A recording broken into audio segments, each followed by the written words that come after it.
अदम जानहरा बिंदु लोकनाथ लोकेर जीवाना। प्रभु करु दया देहो मोरे पादी छाया एबे आशा घुसुक त्रिभुवाना। तू या पदे लैनु सराणा गुरुदेव पतित पावाना।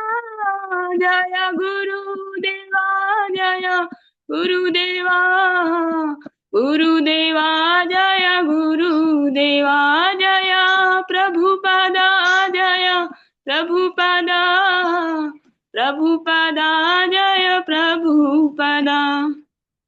ॐ अज्ञानतिमिरान्धस्य ज्ञानाञ्जनशलाकया चक्षुरुन्मीलितं येन तस्मै श्रीगुरुवे नमः।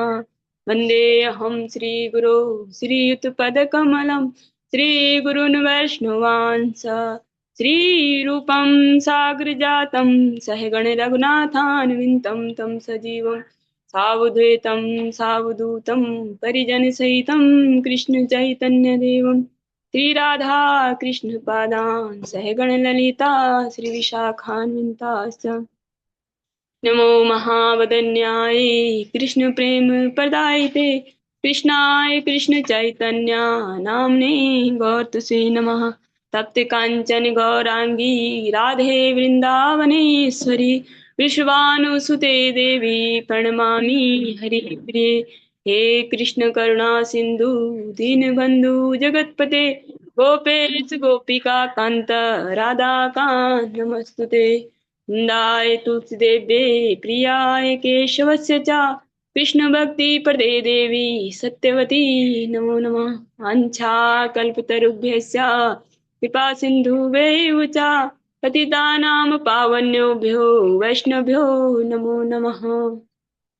जय श्री कृष्ण चैतन्य प्रभु नित्यानंद श्री अद्वैत गदाधर शिवासदि गौर भक्त वृंद। हरे कृष्णा कृष्ण कृष्ण हरे हरे हरे राम राम राम हरे हरे। सर्वप्रथम भगवान के प्रकाश विग्रह गुरुपाद पद्म त्रिदंडी स्वामी अष्टोत्तर श्रीमद भक्ति प्रसाद विष्णु गोस्वामी ठाकुर गुरुदेव महाराज के चरण कमलों में कोटि कोटि दंडवत ज्ञापन करते हुए उनके हेतु की कृपा की प्रार्थना करती हूँ। वे हम पे कृपा वर्षण करे ताकि निज कर्ताभिमान भाव को छोड़कर केवल उनकी वाणी के वाहक के रूप में मेरा परिचय हो। तत्पश्चात परम गुरुदेव नित्य लीला परिष्ट श्री श्रीमद भक्ति दयित माधव गोस्वामी महाराज व परमेष्ठ गुरुदेव जगत गुरु भक्ति सिद्धांत सरस्वती ठाकुर प्रपाद व समस्त गुरु परंपरा जय युक्त हो हम पे कृपा वर्षण करे ताकि हमारी हरि नाम में हर हरि गुरु वैष्णव सेवा में प्रतिमति हो सके। श्रीमद नित्यानंद प्रभु जय युक्त हो। युगावतार श्री चैतन्य महाप्रभु जय युक्त हो। वृंदावन बिहारी गोपीनाथ भगवान जय युक्त हो। भगवान के समस्त अवतार भगवान के समस्त धाम जय युक्त हो। भगवान के समस्त पार्षद जय युक्त हो। हम पे कृपा वर्षण करे ताकि हमारी हरि नाम में रतिमति हो सके हर हरि गुरु वैष्णव सेवा में। तत्पश्चात मैं अपने शिक्षक गुरुओं के चरणों में दंडवत ज्ञापन करती हूँ ताकि हमारी गुरु वैष्णव के सानिध्य में हमारा आध्यात्मिक जीवन आगे बढ़ सके।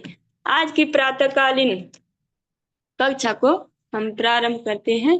हम श्रीमद् भागवतम जी आज से प्रारंभ हो जाएगी। कल हमने महत्व में सुना। ओम नमो भगवते वासुदेवाय ओम नमो भगवते वासुदेवाय ओम नमो भगवते वासुदेवाय। आज से भागवतम जी प्रारंभ हो रही है।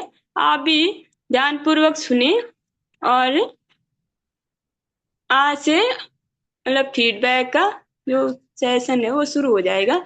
आप जरूर दें। मैं तो कुछ हूँ नहीं ना, मैं मतलब कुछ वक्ता हूँ ना आप ही लोगों की तरह हूँ। लेकिन जब हम ऐसा सुनते हैं कि हाँ भाई हमारे फीडबैक लिया जाएगा तो हम ज्यादा एकाग्रता से सुनते हैं। नहीं तो कभी ऐसा स्कूल होता जहाँ कोई मतलब पेपर ही नहीं होते, टेस्ट ही नहीं होते, तो वहाँ के जो विद्यार्थी हैं वो कभी पढ़ते ही नहीं है। तो इसलिए आप लोग भी ध्यान पूर्वक सुने, क्योंकि कभी गुरु महाराज जी आ जाएंगे तो पूछ ही लेंगे। हाँ, भागवतम जी का जो पहला श्लोक है उसका जो भी आपने सीखा, क्योंकि आपने 2-3 बार भागवत जी आपने अध्ययन कर लिया है, श्रवण कर लिया, तो कुछ न कुछ बोले तो, ज्यादा नहीं तो 2-4 लाइनें तो आप बोल सकते हैं। और इसलिए आप ध्यान पूर्वक सुनिए, क्योंकि गुरुदेव की प्रसन्नता ही हमारे एकमात्र लक्ष्य है। और उसी के लिए हम निरंतर जो उनके आज्ञा है उसका पालन करें। यस्य प्रसादात् भगवत प्रसादो यस्य प्रसादान् गति कुतो वापि। जन्मांधस्य यतोऽन्वयादितरतश्चार्थे वसुभिज्ञ स्वराटा तेने ब्रह्महृदां यादि कवये मुह्यन्ति यत सूरया तेजो वारिमृदां यथा विनिमयो यत्र त्रिशगामिषः धाम्ना स्वेन सदा निरस्तकुहकं सत्यं परं धीमहि। एक बार आप दोबारा श्रवण करें। जन्माधस्य यतोऽन्वयादितरतश्चार्थे स्वविज्ञ स्वराठा तेने ब्रह्महृदायादि कवये मुह्यन्ति यत् सूरया तेजो वारिमृदां यथा विनिमयो यत्र त्रिशगामिषा धाम्ना स्वेन सदा निरस्तकुहकं सत्यं परम धीमहि। इसका हम अब जो शब्दार्थ है वो श्रवण करेंगे।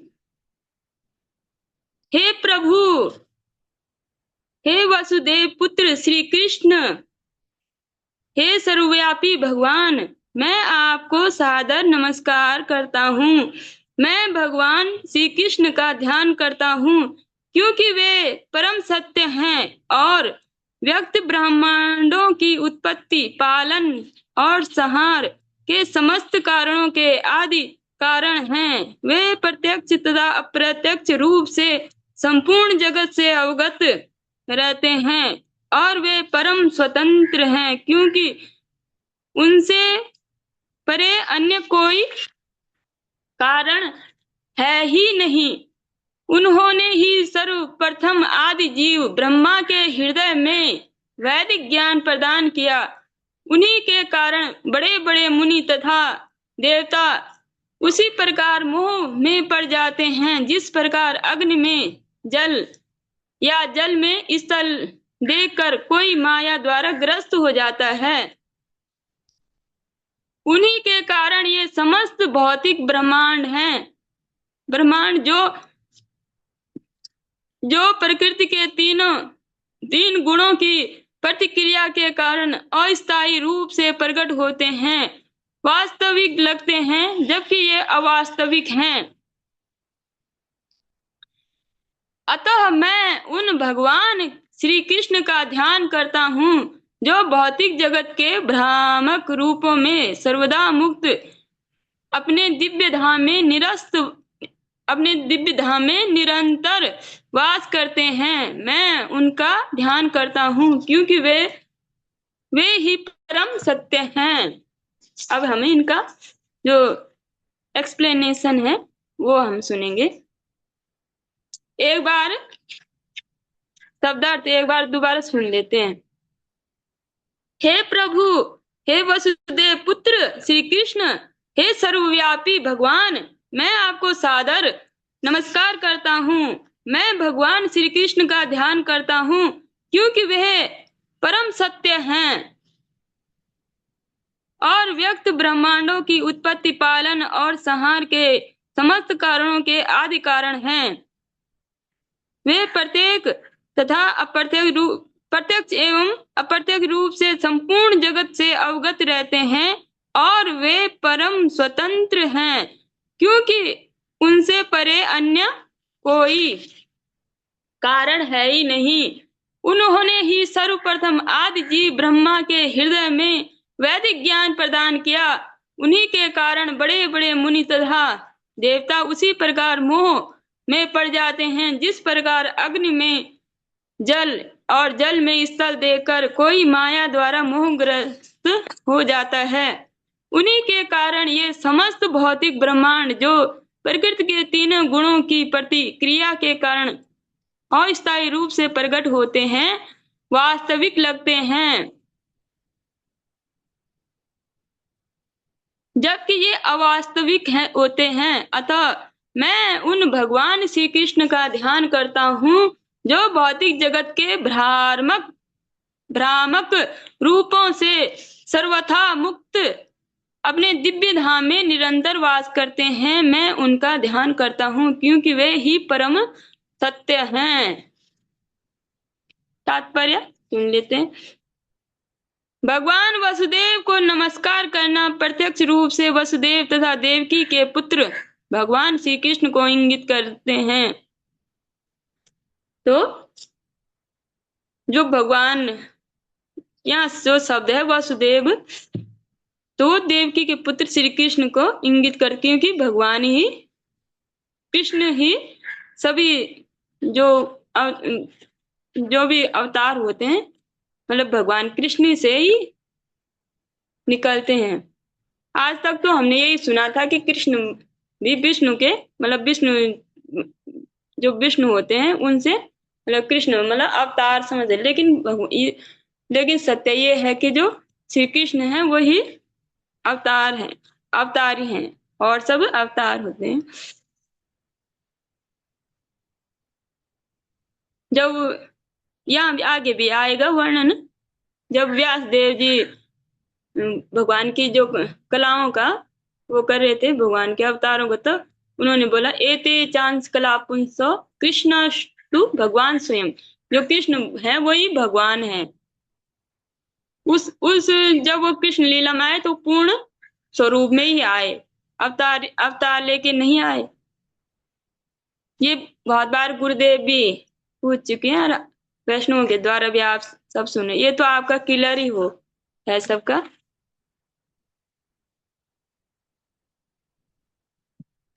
इस तथ्य की अधिकाधिक व्याख्या इस ग्रंथ में स्पष्ट रूप से की जाएगी।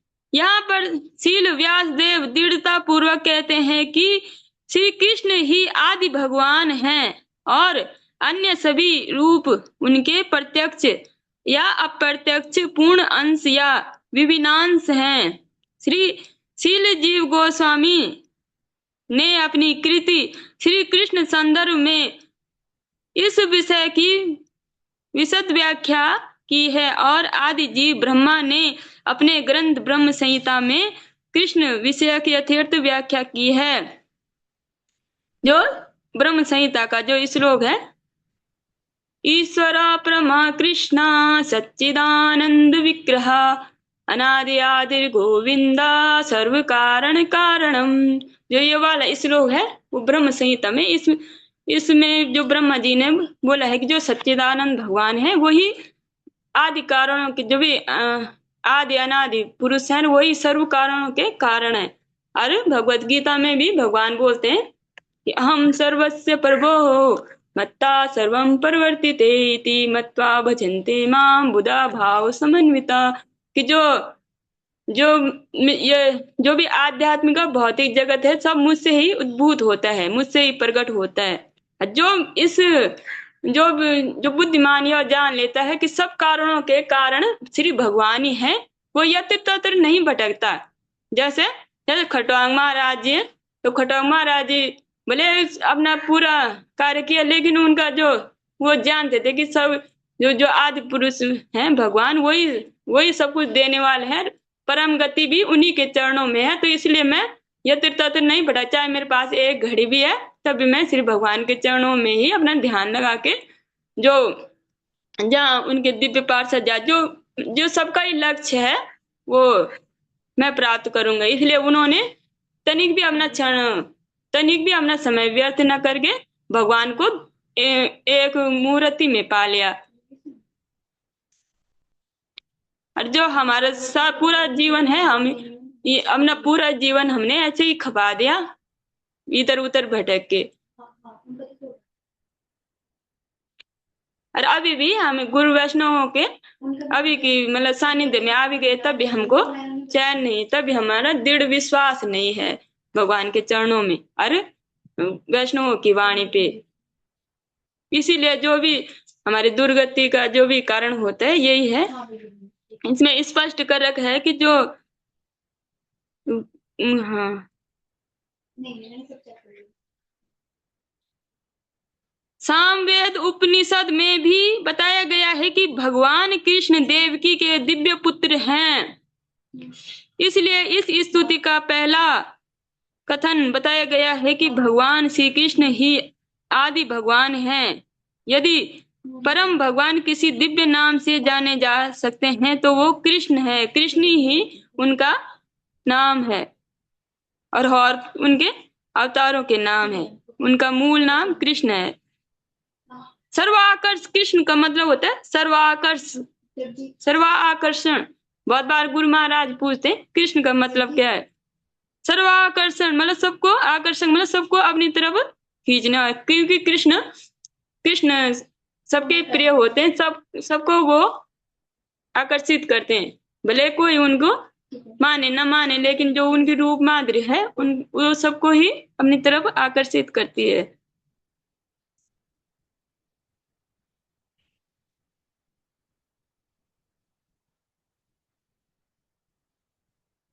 श्रीमद् भागवत गीता में भगवान ने कई स्थानों पर स्वयं को आदि भगवान घोषित किया है और इसकी पुष्टि अर्जुन द्वारा तथा श्री नारद मुनि, शील व्यास देव आदि महामुनियों द्वारा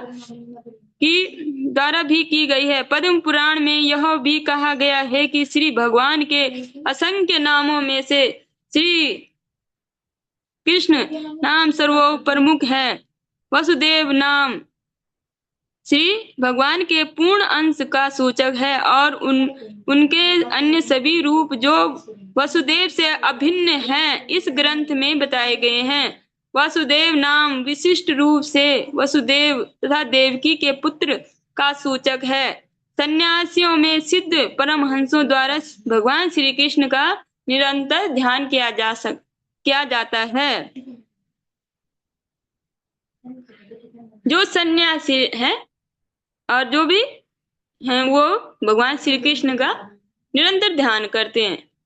जो जो गोपाल सहस्त्र नाम है, गोपाल सहस्त्र नाम में भगवान शिव जी पार्वती जी को सुना रहे हैं ये गोपाल सहस्त्र नाम। वो उसमें भी बोलते आदि मध्यांत रहित शुद्ध सात्विक विग्रह। जो भगवान कृष्ण है वो आदि मध्य, उनका आदि मध्य और अंत कहीं भी वो निश्चित नहीं है। रहित आदि मध्यांत रहित शुद्ध सात्विक विग्रह। तो जो उनका विग्रह है श्री कृष्ण वो आदि, तो वो जो शिव जी भी हैं उनको भी वो भी उनको आदि पुरुष और हर बहुत जगह पे उनका श्री कृष्ण जी को आदि पुरुष के उस रूप में व्याख्या करते हैं। तो क्योंकि कोई बोलेगा या कोई ऐसा बोलेगा हाँ कि ये जो बुक है इन्होंने मतलब अपना आप ही लिखी होगी, लेकिन जो शिव जी है, शिव जी तो प्रमाणिक वैष्णव है, सभी उनको जानते हैं भगवान शिव को। तो वो भी भगवान की स्तुति आदि पुरुष ही, जो भगवान कृष्ण को आदि पुरुष कहते हैं कि वो ही आदि पुरुष हैं।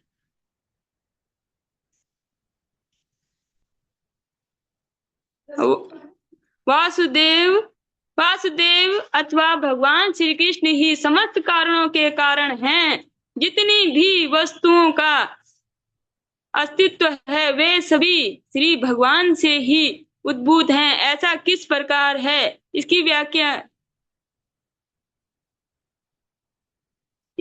इसकी व्याख्या की जाएगी आगे के श्लोकों में। महाप्रभु श्री चैतन्य ने इस ग्रंथ को निर्मल पुराण कहा है क्योंकि इसमें भगवान श्री कृष्ण का दिव्य आख्यान है।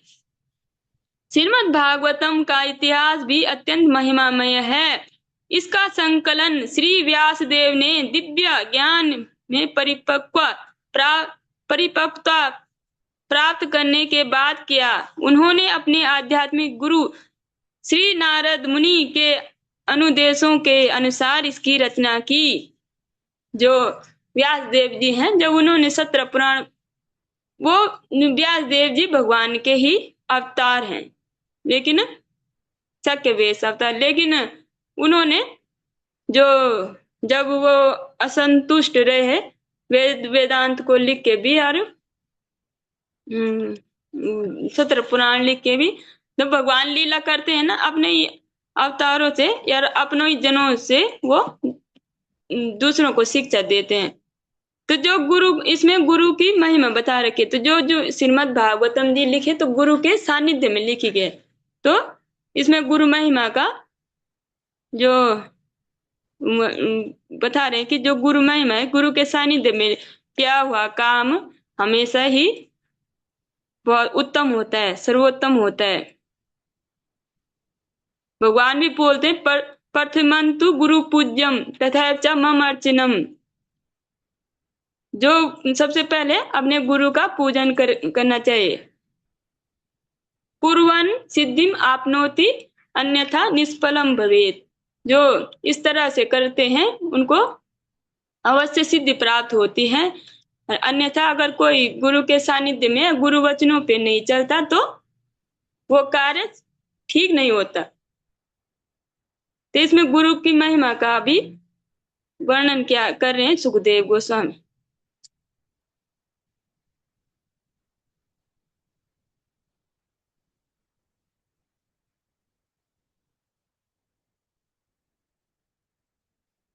जिसमें चारों वेदांत सूत्र, ब्रह्म सूत्र, पुराण, महाभारत सम्मिलित हैं, किंतु फिर भी वे, अच्छा जब उन्होंने लिखे फिर भी वे असंतुष्ट हुए।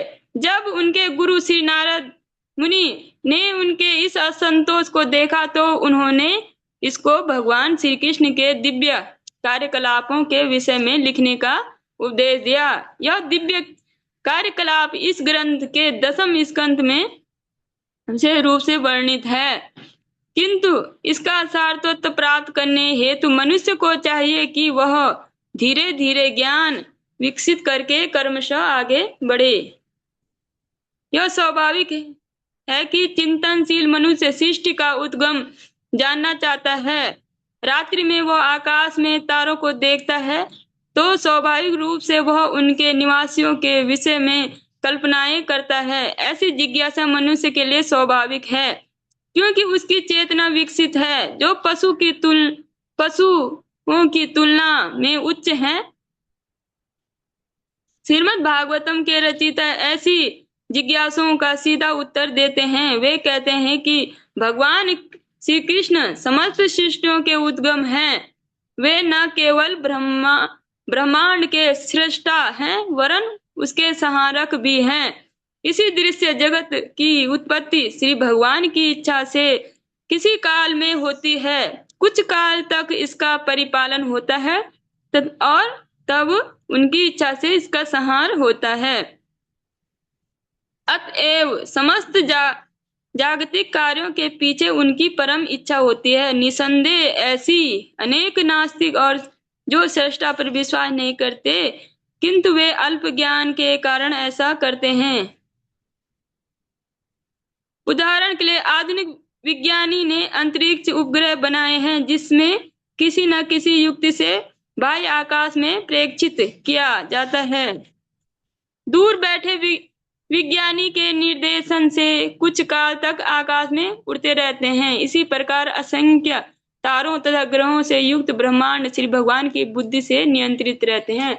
इससे हम ऐसे समझने के लिए दे रखा है कि जैसे कोई वैज्ञानिक होते हैं तो सैटेलाइट भेजते हैं आकाश में और वो नीचे अपने जो कार्यशाला है वहीं से उसे नियंत्रित करते हैं। वैसे जो भगवान होते हैं पूरे ब्रह्मांड को अपने द्वारा नियंत्रण में रखते हैं। वही पालक भी है और वही सृष्टा भी है, वही पालक भी है, वही जब उनकी इच्छा होती है तो वही संहारक भी हैं। ये हमने भगवान के जो भक्त हैं उनकी, और जब भगवान के जो बारे में बीच में हमने श्रवण किया तो सृष्टि का जो भी भक्त था उसने बार बार जो भगवान के अवतार, भगवान किस तरह से सृष्टि का पालन संहार करते हैं, सबने ही इस बात को बताया कि भगवान पहले सृष्टि करते हैं तब पालन भी करते हैं और संहार भी करते हैं, जैसे हमने ध्रुव जी के प्रसंग में सुना था। तब और भी प्रसंग में सुना, सभी जो भी भक्त हैं स्तुति में इस बात को जरूर बोलते हैं।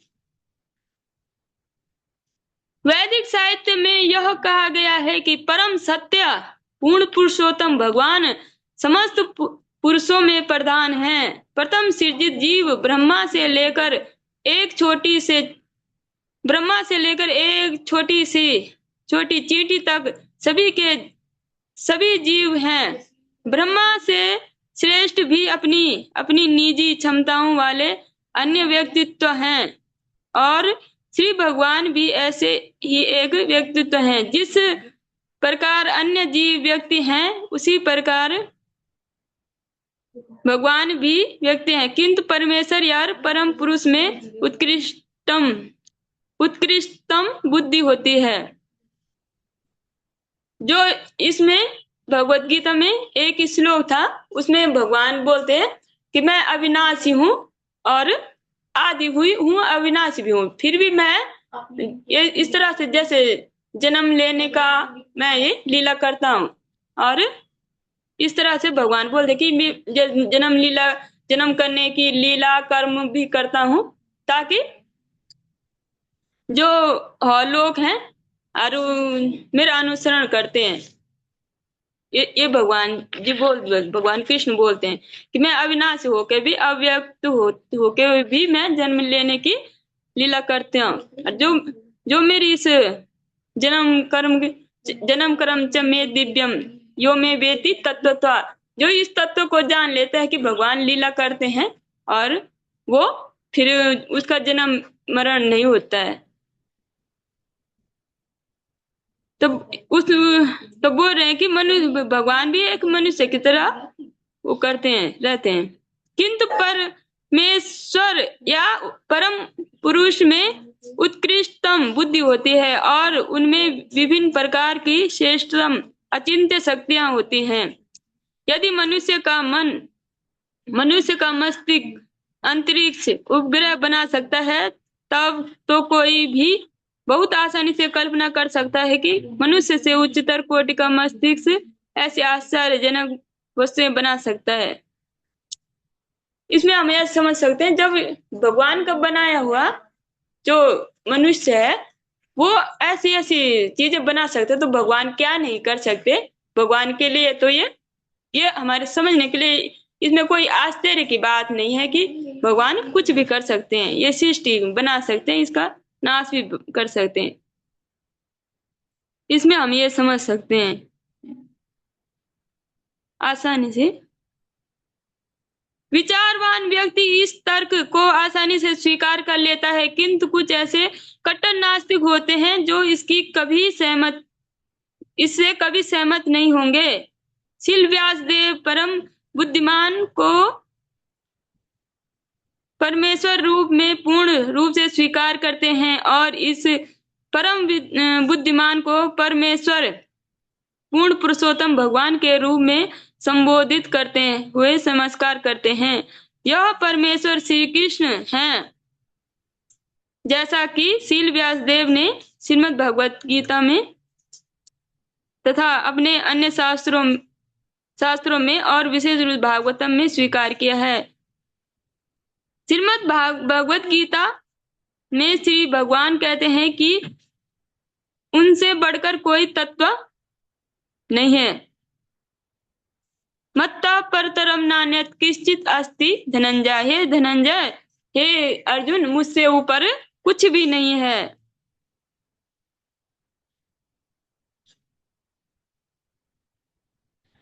जब व्यक्ति को भगवान का दिव्य ज्ञान गहराई से समझ ना जाए, तब तक वह श्री भगवान की पूजनीय दिव्य लीलाओं का, जिन्हें रास नृत्य कहा जाता है, तथा गोपी के साथ प्रेम व्यवहार का निश्चित रूप से अनुचित अर्थ लगाएगा। जब तक भगवान के बारे में विषय में जो व्यक्ति होते हैं उनको पता नहीं होता, तो जो भगवान की लीलाएं हैं और जो हम श्यामकालीन कक्षा में भी सुनते हैं, तो उनके लिए वो बताने के लायक नहीं हो सकता। तो इसलिए बोल रहे हैं जो ऐसे व्यक्ति हैं भगवान की, जो इस लीला का सही सही अर्थ नहीं लगाएंगे, गलत ही अर्थ लगाएंगे, अनाधिकारी हो जाएंगे। यह विषय अत्यंत आध्यात्मिक है। केवल ऐसे मुक्त पुरुष जिन्होंने कर्म से परमहंस अवस्था प्राप्त कर ली है इस रास नृत्य का दिव्य आस्वादन कर सकते हैं। अतः शील व्यास देव पाठक को अवसर प्रदान करते हैं कि श्री भगवान की लीलाओं के सार का आस्वादन करने के पूर्व वे धीरे धीरे आत्म साक्षात्कार का विकास करें। इसलिए वे जानबूझकर गायत्री मंत्र धीमहि का आस्वादन करते हैं। यह गायत्री मंत्र आध्यात्मिक रूप से उन्नत व्यक्तियों के लिए है। जब कोई गायत्री मंत्र का उच्चारण करने में सफल हो जाता है तब वह श्री भगवान की दिव्य स्थिति में प्रवेश पा सकता है। अतः गायत्री मंत्र के सफल जप के लिए मनुष्य में ब्राह्मण जैसे गुणों का समावेश होना चाहिए या फिर उसे पूर्ण रूप से सतोगुणी होना चाहिए। तभी वह ठीक से गायत्री मंत्र का जप कर सकता है और श्री भगवान के नाम यश गुणों आदि की दिव्य अनुभूति कर सकता है। श्रीमद् भागवतम श्री भगवान की अंतरंगी शक्ति द्वारा प्रकट किए गए उनके स्वरूप का आख्यान है। यह अंतरंगी शक्ति हमारे अनुभव गम्य दृश्य जगत को उत्पन्न करने वाली बहिरंगी शक्ति से भिन्न है।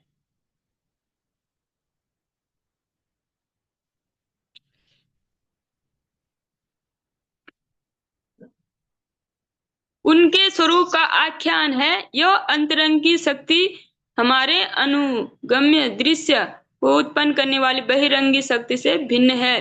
शील व्यासदेव ने इस श्लोक में इन दोनों शक्तियों में अंतर स्पष्ट किया है। वे कहते हैं कि प्रकट अंतरंगी शक्ति वास्तविक है जबकि भौतिक जगत के रूप में प्रकट होने वाली बहिरंगी शक्ति अनित्य है।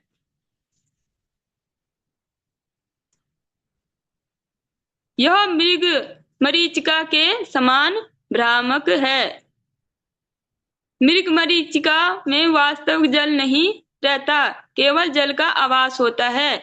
उसमें तेजो वार मृदाम यथा विनिमयो, जैसे रेगिस्तान में जैसे रेत चमकती है और कोई कोई सोचता है कि यहाँ जल है, तो वही बोल रहे हैं कि जो ये बहिरंगी जो शक्ति है वो मतलब अनित्य है, केवल जल का आभास रहता है, वास्तविक जल तो कहीं अन्यत्र रहता है। यह दृश्य जगत का एक वास्तविक जैसा प्रतीत होता है किंतु वास्तविकता तो आध्यात्मिक जगत में होती है और यह तो मात्र उसकी छाया है, प्रतिबिंब। परम सत्य तो वैकुंठ लोक चिदाकाश में है, भौतिक आकाश में नहीं।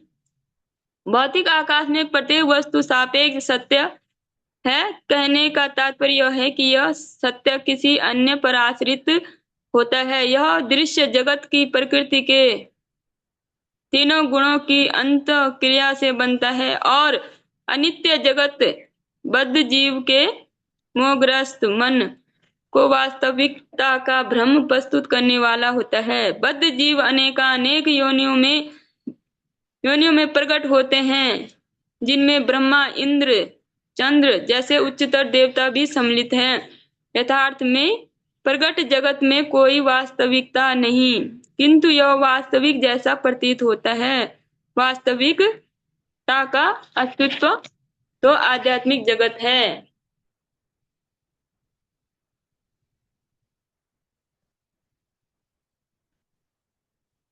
जैसे हमने भगवत गीता में भी सुना था कि जो ये एक वृक्ष था, अस्पत वृक्ष नाम से, कि जो वृक्ष होता है उसकी जो वो उल्टा होता है, यहाँ जो जैसे प्रतिबिंब होता है तो है तो वो ऊपर, उसके फल तो ऊपर है लेकिन ऊपर जाने के लिए प्रयत्न करना पड़ेगा, मतलब भगवत मार्ग का अनुसरण करना पड़ेगा। लेकिन जो उसकी छाया है नीचे, तो नीचे ही लोग विभिन्न जो होते हैं, जैसे प्रेम है, जैसे रसों का, तो वो नीचे नीचे मतलब भौतिक जगत में खोजते रहते हैं, दुखी भी होते हैं जब उनको मिलता नहीं, क्योंकि छाया तो सत्य नहीं होती, इसलिए उनको दुख प्राप्त होता है। तो जो यहाँ रस भी है वो भी उल्टा कर्म है उनका। तो जैसे यहाँ रस होता है, तो यहाँ भौतिक जगत में जो हमने पढ़े रस पढ़े, तो श्रृंगार रस सबसे पहले, और शांत रस सबसे लास्ट में। लेकिन जो वास्तविक जगत है वहां पहले शांत रस, और तब शांत, तब दास्य, तब साख्य, वात्सल्य, तो सबसे उन्नत है श्रृंगार रस। तो यहाँ जो भी है वो मतलब सत्य का उल्टा है, प्रतिबिंब है, और प्रतिबिंब भी, कर्म भी उल्टा है, और सत्य भी नहीं है, इसलिए लोगों को दुख का कारण है। और जो सत्य है वो भगवान मतलब आध्यात्मिक जगत में है, और वहाँ एफर्ट लगा के ही जाया जा सकता है, मतलब गुरु वैष्णव के सानिध्य में ही वहाँ जाया जा सकता है।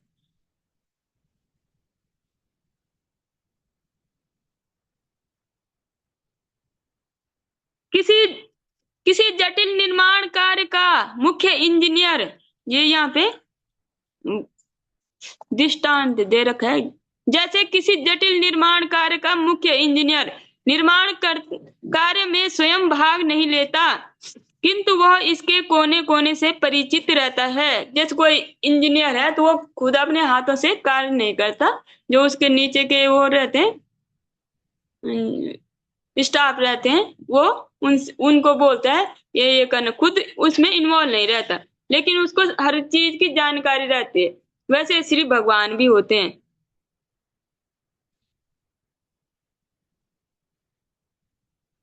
क्योंकि समस्त कार्य उसी के निर्देशन में संपन्न होता है।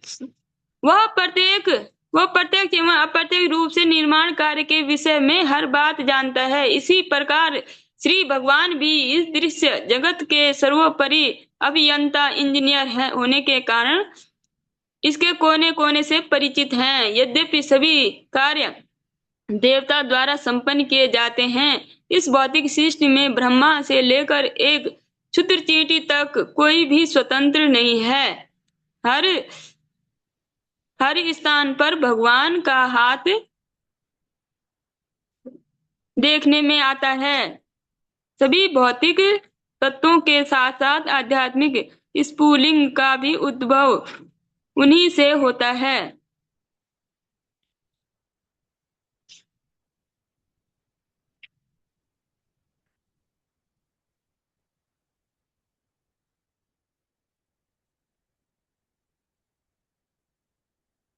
तो जो ये ब्रह्मा से लेकर और जितने भी जीव हैं वो भी स्वतंत्र नहीं है।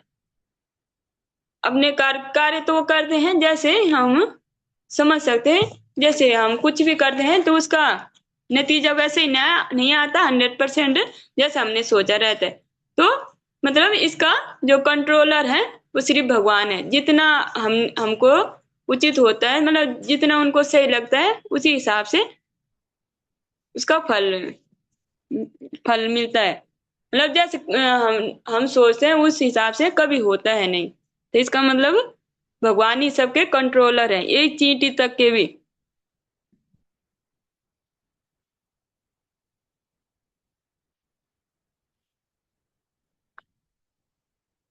सभी भौतिक तत्वों के साथ साथ आध्यात्मिक स्फुलिंगों का उद्भव उन्हीं से होता है। इसी भौतिक जगत में और जो कुछ भी उत्पन्न होता है वो भौतिक तथा आध्यात्मिक अपरा तथा परा शक्तियों की ही अंतःक्रियाओं से होता है। जो परम सत्य श्री भगवान श्री कृष्ण से उद्भूत होते हैं।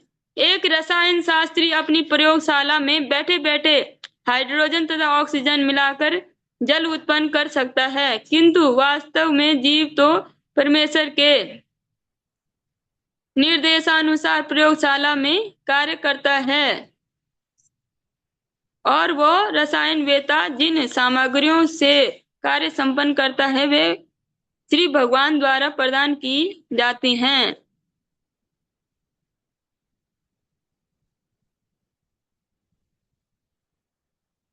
इसमें बताया गया है कि जैसे बोलेंगे कि जो मनुष्य है वो भी जल का निर्माण कर सकते हैं, तो जैसे ऑक्सीजन और हाइड्रोजन, तो ऑक्सीजन और हाइड्रोजन भी किसने दी? ये भी भगवान के द्वारा ही दी गई है। तो इसमें व्यक्ति ऐसा नहीं बोल सकता कि हाँ भाई व्यक्ति जो इंसान है वो कुछ भी कर सकता है। ऐसी नदियां तो नहीं बना सकते वो, लेकिन उसके लिए जो प्रयोग के लिए थोड़े से जो उन्होंने जल का निर्माण किया, तो जो ऑक्सीजन और हाइड्रोजन भी जो उन्हें प्राप्त है मटेरियल, वो भी तो भगवान ही ने उनको भगवान ही के द्वारा प्रदान है।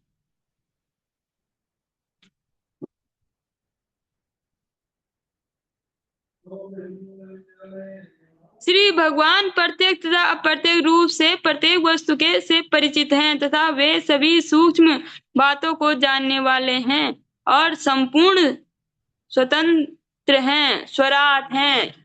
इसमें हमने उसमें सुना कि भगवान सुविज्ञ एंड स्वराट हैं, पूर्ण स्वतंत्र हैं और सबके कंट्रोलर हैं। तो इसमें इतना जो हमने अभी एग्जाम्पल पढ़ा, तो मतलब जो भी हमने ये दृष्टांत पढ़े इतना तक, तो हम ये जान सकते हैं कि भगवान आदि पुरुष है और भगवान कृष्ण है। श्री कृष्ण भगवान है, कृष्णस्तु भगवान स्वयं, और भगवान सबके कंट्रोलर हैं।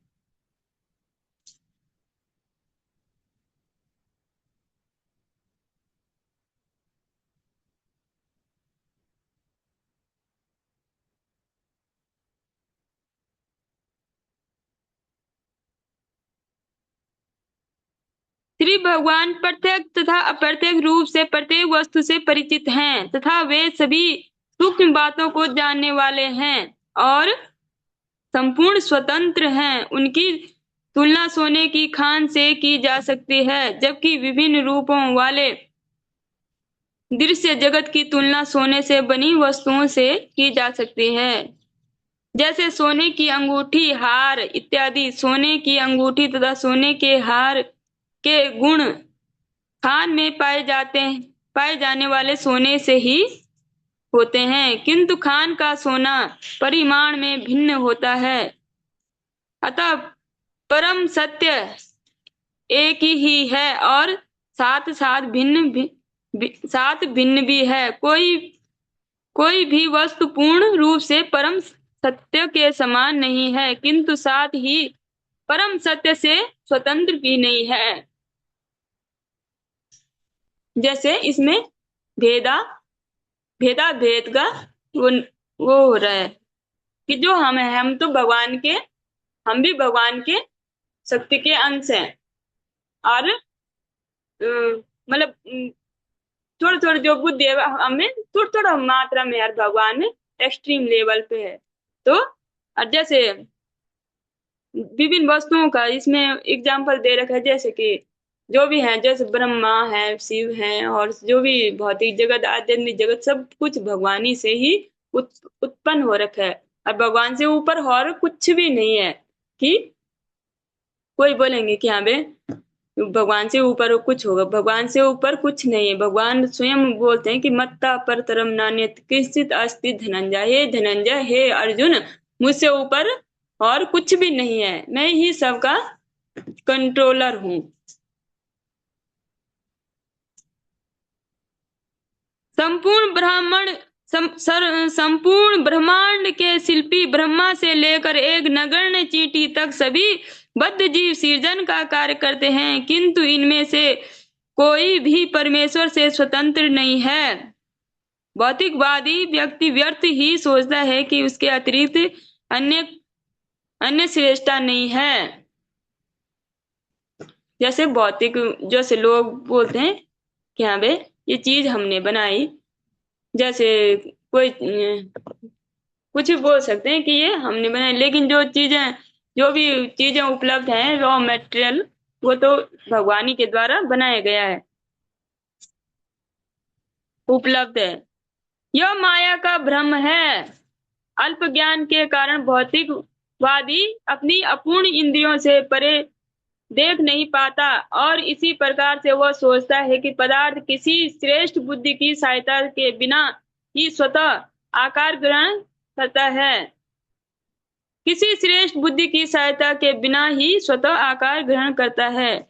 शील व्यासदेव ने इस श्लोक में इसका खंडन किया है, क्योंकि परम पूर्ण या परम सत्य प्रत्येक वस्तु से उद्गम है, अतः परम सत्य के शरीर से स्वतंत्र कोई भी वस्तु नहीं है। देह के साथ जो कुछ घटित होता है वह देह को तुरंत ज्ञात हो जाता है। इसी प्रकार सृष्टि उसी पर परम पूर्ण का शरीर है, अतः इस सृष्टि में जो कुछ घटित होता है वे प्रत्यक्ष और अप्रत्यक्ष रूप से परिचित होते हैं। तो जो भी इस संसार में घटित होते हैं भगवान को तुरंत ही पता लग जाता है, क्योंकि सबके शरीर में जो चींटी से लेकर ब्रह्मा है, जो भी जीव हैं, तो उनमें भगवान अपनी शक्ति के रूप में विराजमान है, आत्मा के रूप में। तो भगवान सबको सबके चित्तों में वास करते हैं, इसलिए उनको सब पता रहता है। उनसे जो जो कुछ भी घटता है उनसे कुछ परे नहीं है, उनके सब उनको सब ज्ञात रहता है। श्रुति मंत्र में यह भी कहा गया है कि परम पूर्ण या ब्रह्म समस्त वस्तुओं का सर्वोत्तम उद्गम है। प्रत्येक वस्तु उन्हीं से उद्भूत है, उन्हीं के द्वारा पालित है और अंत में उन्हीं में प्रवेश कर जाती है। यह प्रकृति का नियम है। स्मृति मंत्र में इसकी पुष्टि की गई है। यह कहा गया है कि ब्रह्मा के कल्प के प्रारंभ में जिस उद्गम से समस्त वस्तुएं उद्भूत होती हैं और अनंततः उसी आकार में प्रवेश करते हैं, वह परम सत्य ब्रह्म है। जैसे हमने मार्कंडेय जी के जो प्रसंग आया था तो उसमें भी सुना था, जब मार्कंडेय जी ने बोला था कि मुझे आपकी माया देखनी है, तो जब भगवान ने उनको अपनी माया दिखाई तो क्या देखा उन्होंने कि सब जगह पर वो है, सब जगह प्रलय का दृश्य था। जब वो उनके पास जाने लगे तो उन्होंने सांस ली। मेरे छोटे से बच्चे थे वो वट वृक्ष में सोए हुए, जैसे वटस्य पत्रस्य पुटे शयानं बालं मुकुंदम मनसा स्मरामि। जो भजन है उसी का बहुत बार भगवान का जो ये पोस्टर देखा आपने, छोटे से बच्चा उसमें एक पत्ते में लेटा हुआ, तो ये मार्कंडेय जी ने ये दृश्य देखा कि छोटा सा बच्चा, चारों तरफ प्रलय का जल है, लोग मतलब माए देख जो ऋषि मुनि मतलब जैसे प्रलय आता है तो कोई डूब रहे हैं, मतलब कोई चिल्ला रहे हैं, ये सब देखा उन्होंने। और वो आराम से वट वृक्ष के पत्ते पे सो रखे हैं, मंद मंद मुस्कुरा रहे हैं।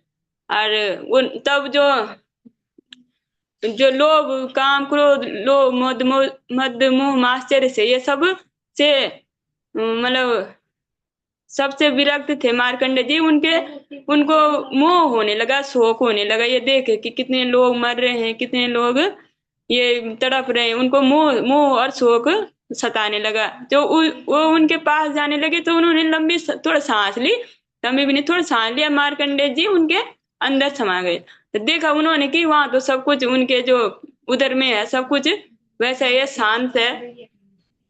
मतलब तो भगवान उनको दिखाना चाहते थे कि जो ये प्रलय है और जो सृष्टि है ये मतलब मुझसे ही उत्पन्न है और सब कुछ एक दिन मुझ में ही समा जाएगा। तो ये सब माया भगवान ने उनको दिखाई थी मार्कंडेय जी को। ये इससे हमें ये समझ सकते हैं।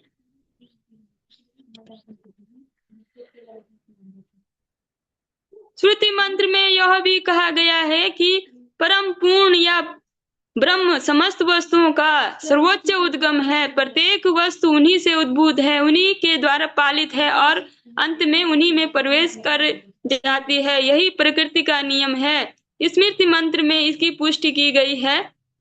यह कहा गया है कि ब्रह्मा के कल्प के प्रारंभ में जिस उद्गम से समस्त वस्तुएं उद्भूत होती हैं, अंततः जिस आकार में वे प्रवेश करती हैं वह परम सत्य या ब्रह्म है। भौतिक विज्ञानी यह मानकर चलते हैं कि ग्रह मंडल का उद्गम सूर्य है, किंतु वे सूर्य का उद्गम नहीं बता सकते। जो वैज्ञानिक बोलते हैं वो तो बोलते हैं कि जो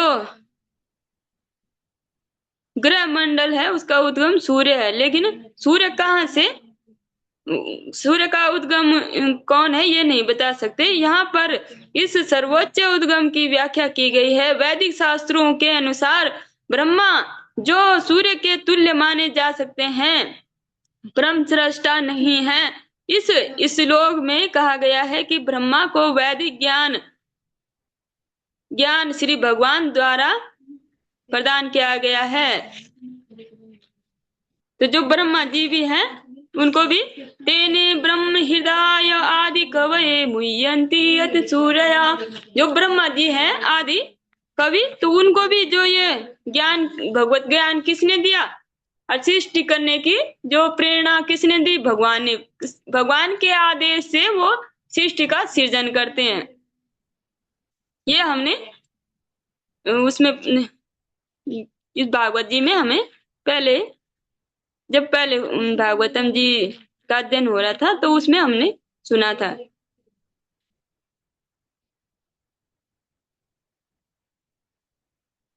श्रीमद् भगवत गीता में श्री भगवान कृष्ण कहते हैं कि वे सृजक शक्ति यानी प्रकृति निरीक्षण करते हैं जिससे सभी पदार्थ बने हैं। अतएव शील व्यासदेव ब्रह्मा की नहीं अपितु परमेश्वर की पूजा करते हैं जो सृष्टि कार्यों में ब्रह्मा का मार्गदर्शन करने वाले हैं। इस श्लोक में अभिज्ञ मतलब अभिज्ञ तथा स्वराट शब्द का महत्वपूर्ण है। ये दो शब्द परमेश्वर और अन्य सभी जीवों में अंतर बताते हैं।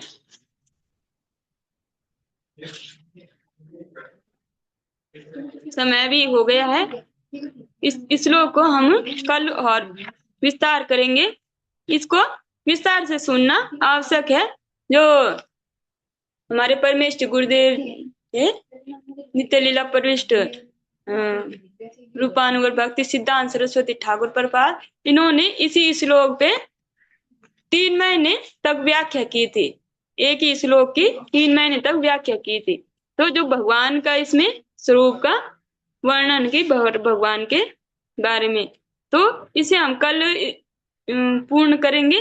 कल हम और इसकी व्याख्या सुनेंगे और तब कोई फीडबैक देना चाहेंगे तो कल की कक्षा में देंगे। यहीं पे कक्षा को विश्राम देते हैं। वांछा कल्पतरु